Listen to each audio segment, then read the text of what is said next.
But once you know that it works and that is sound and those measurements are in place, then you add gamification or you add social learning to target the behaviors that you want that enhance learning effectiveness. So anything that L&D professionals are going to implement, they're going to need to measure it. They're going to need to know if it's effective or not. In discussing this, I know it feels like this would be difficult to measure because of the nature of, sometimes it's passive, but it's like also informal, but sometimes it is formal because it's part of our mentoring program and it's maybe we've got apprentices. How do you measure something like this to know that the things that you're doing actively are effective, but also that the culture is reflecting what you want to reflect there? I think it has to go back to like this might be more of like a moderating variable or something like that. It still has to be instructionally sound. And what I mean by that, it has to be in an instructional alignment. So you've got to know what your outcomes are.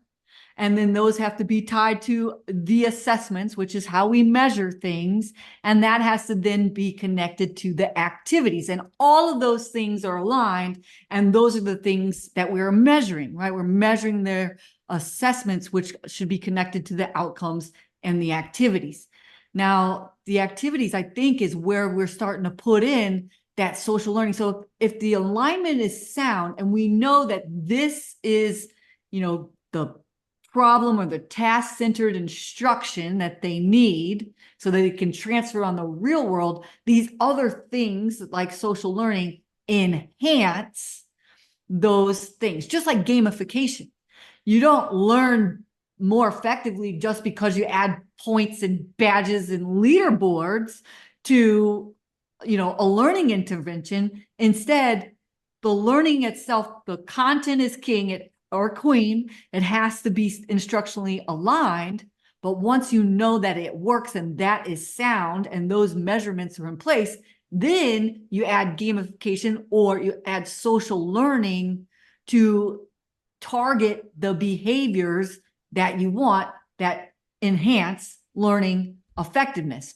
So, for instance, I know in my program and in our school, I want those students to create professional level assets for their portfolio. And so I know that the ways that I can measure that, right, is like by a rubric and things like that. But who's going to be the one that determines whether they've met that rubric? Well, then it becomes a little more subjective and we bring in that social learning aspect.